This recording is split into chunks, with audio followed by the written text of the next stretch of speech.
The conversation in the staff room among teachers is really exciting now. It took a little while for teachers to figure out what Brightpath was for them and what it would enable them to do.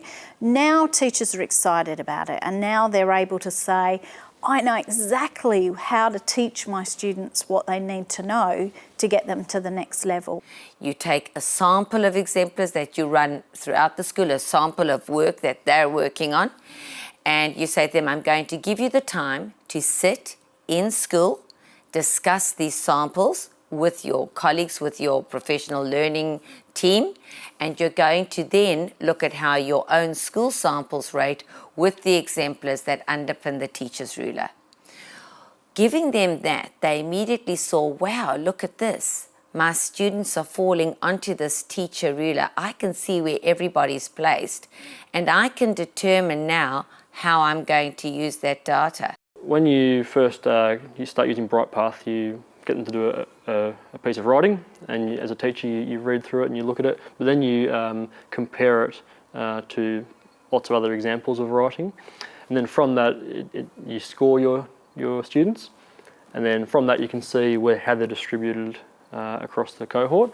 And all that stuff I guess is helpful and useful, but personally for a classroom teacher I don't really care so much where my kids, how they're distributed across a big range. What I more care about is, well then what can I do to help the individual kids move and progress and grow.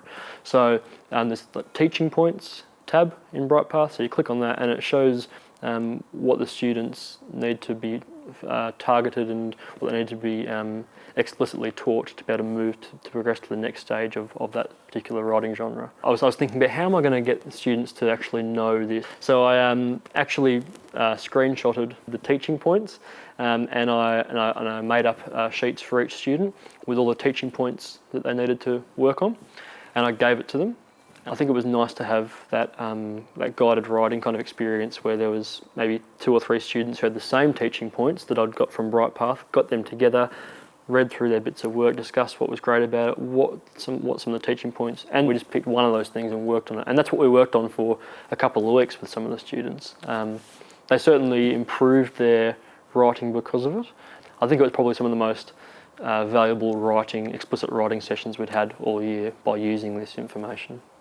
We want our students to be able to set their own goals. So by understanding where they're up to and understanding what you've got to teach them next means that's information we can share with students. Students want to get better at what they're doing. So now we actually have tangible ways to be able to say, this is what you need to do.